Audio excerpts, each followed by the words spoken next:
तुम्ही आजर भाईला शेख यांना फोन केला का नाही? तसं राहुल कुलचं आजर शेखचं पण कॉल रेकॉर्ड काढावा शासनाने.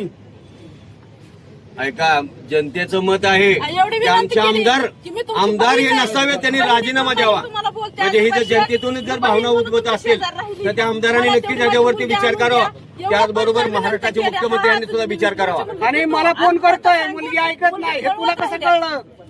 मग का नाही सांगितलं तू? 3 दिवस झाले काष्टीमध्ये मुलगी होती. सगळं आम्ही एसपीला डीवायएसपीला सगळ्यांना कॉल केलं. बोलण्यावर समजतंय पोरगी पूर्णपणे दबावाखाली आहे. दबावाखाली पोरगी बघत नाही. कुणी पण तिची मुलाखत घ्या. मीडियावाली तुम्ही पण मुलाखत घ्या, विचारा तिला. मुलगी काय सांगते? माझं 9 वर्षापासून प्रेम संबंध होता. आता काय बोलती? माझं 1 वर्षापासून आहे. आता थोड्या वेळ माझं महिन्यापासून होतं असं बोलत. विसंगती निर्माण होते.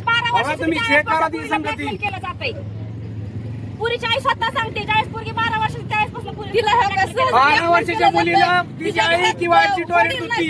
लक्षात ठेवा. आजोबा नाही. मग तिला सरळ सरळ सांगण्यात जातंय की तुझं लहान भाऊ आहे त्यांना आम्ही मारून टाकणार, तुझ्या आईला मारणार. आणि ती जात अशी आहे की त्या पुरीला माझ्या मुलीला खरंच वाटणार ती गोष्ट, कारण ती जातच तशी की मारू पण शकते या.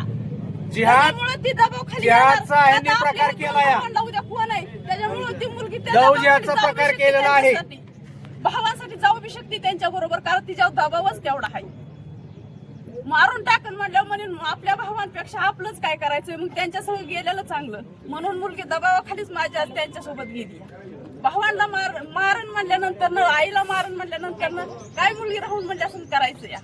आज आमच्या चेहऱ्यात सुद्धा बघा